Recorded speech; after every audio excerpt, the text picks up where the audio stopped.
So today I wanted to talk about the Singer circular stitcher for touch and sew sewing machines.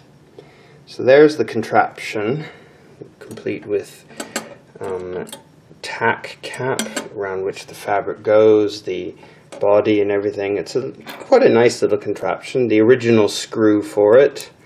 And then I have this, which is a more standard attachment screw, which just attaches the needle but also fits in the bed of the machine.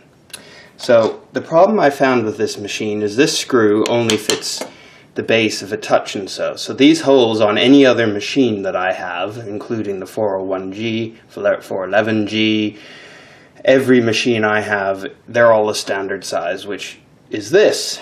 However, this screw, which comes with the attachment and is kind of, so I've tried to do everything to make that fit, but it just doesn't fit. So forget that screw if you get this attachment I found. Maybe they make this one which fits in standard machines, but it doesn't. However, with a normal screw, then it's quite easy. So I'm going to show you how I attach that now.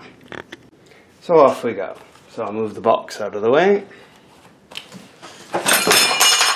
And here we have the parts that we actually need. We have the attachment here, complete with the pin cap. So what you can see is if you zoom in, there's a very sharp bit that goes through the fabric, and then we attach that here. So I've chosen to use the leftmost hole so that I can get the largest, well in this case I need to make the smallest, but you can shift between the hole left and right and then to adjust your hole. So in this case, by moving it over there, I can get the closest to the needle that I possibly can. If I shift that over there, and then you literally move it to get as close to the needle as you can. So put it in the hole there, and I'll just tighten it up, and the important bit is to tighten it up so it doesn't slide. So you can see that's pretty tight, it's not going anywhere. And then this is what we're doing today. So it's probably a little difficult to see, so I'll try and zoom in as much as possible. There you can see the stitching. So what I want to do is use a circular attachment to create a perfect circle around the embroidery so that I can make an applique piece of this, and then I'll use the same attachment to attach this to the final product. So let's show how this will work with a brand new piece. So as you can see, there's nothing here. It's just got some tearaway stabilizer in the back, and it's a brand new piece. So I want to stitch around that the same distance as I did on this. So based on that, it's very, very close to the edge. So I'm going to pause here while I shift around to make sure I can actually do this. Right, so what I found quite handy for this attachment is, in order, if you're going through something quite dense at the beginning, is to get a thick needle like an 18 or something, and then put it through the center where you want your fabric to sit on the pin of the attachment. So by doing that, I know when I get there, I can just easily put that under the foot, and finding the pin, then quite easy to push it through. So you can see there, it's pretty good in the middle, and then you put this on just to make sure you can keep it spinning happily around that. You can also use a cork if you don't have that. So what you do now, and I'm going to zoom in more to show you what's going on here. A little bit less maybe. Adjust the angle slightly. Perfect. Oops, sorry. Just going to screw the tripod so it doesn't spin. Perfect. So what you can do is I'm going to spin this around to make sure that where the needle goes is where I want to. So what I can see from this point is it's a bit far out from some of the area. It's pretty close. Pretty good. So I think I can live with that actually. It's close enough that there won't be wild, you won't see a difference between this one and that one. It's because I took it off. I shouldn't have done that, but if I move it to center needle position, it'll probably be slightly closer to where it's stitching. Yeah, that is a little closer. So I've moved it to center needle position to do the slight zigzag to keep it in place. So I'm going to put the treadle belt on now, and then we can see off we go. And I'm going to move that out of the way so you don't have to stare at that either. So I'm going to change camera angle now as well. It should make it easier to see. So off we go. So what I found the important bit is you got to make sure that when you're doing this that the fabric doesn't pucker. So it's all set here. Two, foot down.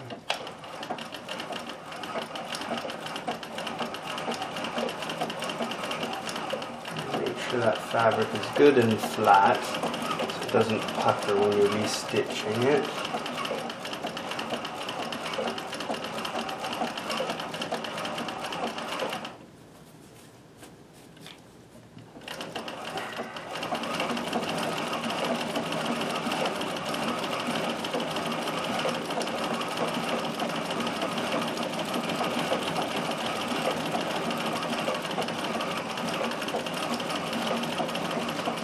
That's working very well.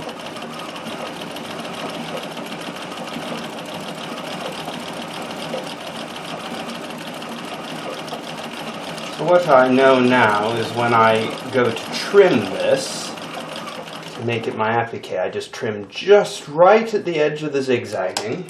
And the zigzagging is to keep it, because it's not on the bias, it's going in the full circle to make sure the fabric doesn't unravel. So just unclip that and unclip that. So I've got the perfect ring around the outside. So when I go and trim very close to the zigzag, and then I can zigzag or do a fancy stitch to attach the applique to the final work, I've got a perfect result. So I've got 1, 2. Here's another one. I've done 3 there. And there's 4. So now I'm going to move to the large size and show the difference there. Okay, so the same rule follows. We've put the hole in the center of the embroidery because it's tough to push through. Although your pin may be a little sharper, but that's pretty sharp. But nonetheless, there we are, got it there. So now we see that this of course would create the applique in the middle of, you see where the foot is, in the middle of the pattern. Oops. Okay, so stay there. So what we have to do here is push this down, and then this slides over. So you push that down there, and then this slides over really easily. So let's see how we're doing there on this. Oh, it's a bit too much, so we'll maybe move it a little bit more over there and see how that looks.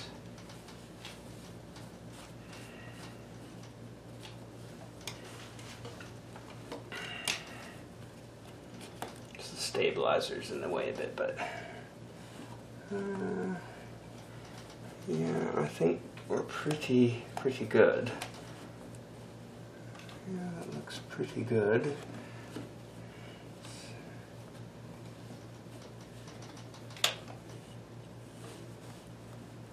Yeah, I think I'm quite satisfied with that. So just a matter of making sure that the fabric is definitely secure.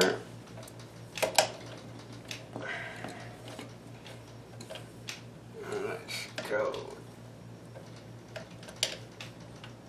Right, off we go. So,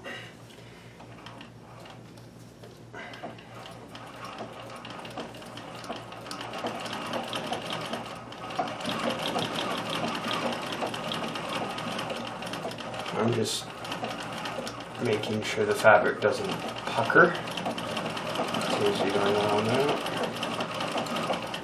Make sure it doesn't get stuck under there.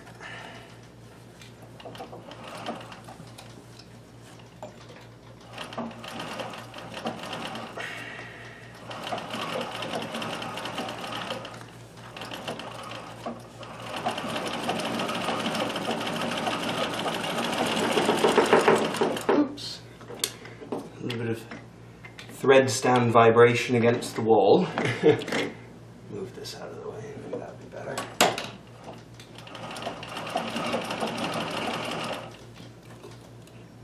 Oops, I broke the thread. One moment, I had a stupid moment and broke the thread. Off we go again. Problem with my thread stand, so I have to keep an eye on it, because I don't. That particular spool I've got tends to grab at times.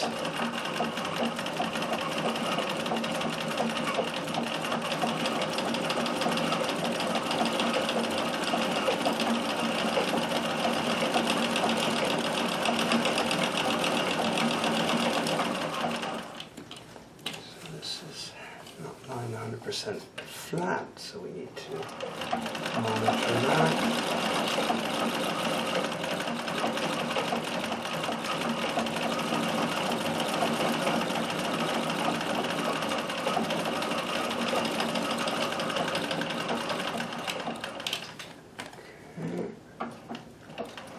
Got the tension set very light, so try and avoid puckering this at all.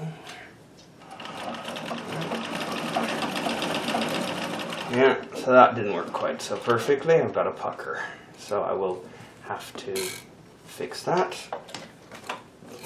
You can see right here I've got a little pucker going, so I need to unpick that, which is no problem, and then sew in reverse probably to get that to sit properly, but that's neither here nor there. But you get the idea. You just attach it and you get perfect, like really good results. Is it a pucker? No, actually it's not. I'm safe. So it didn't pucker after all. I thought it puckered there, but it didn't. It just looks like it did. So there you go. So I've got that. So now I just have to do that with all the rest of the pieces. A lot of them. So as far as the trimming bit, I'll show you that now. You just trim really, really close to the edge without cutting the threads preferably. Doesn't hurt too much if you do. You can just get a thread sticking up, which is not particularly nice.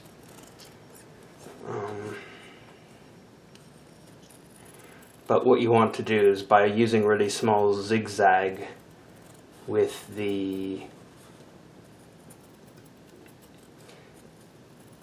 first stitch, which is the protection stitch, that will keep it from unraveling on the edges.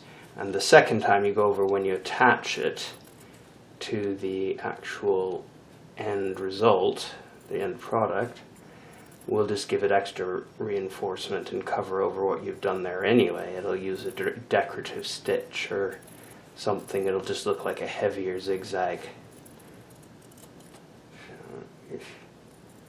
Turn around and you end up with a very perfect round. Oops, cut the thread off. See? So you've got that, so really nice result. So now when I attach this to the end product,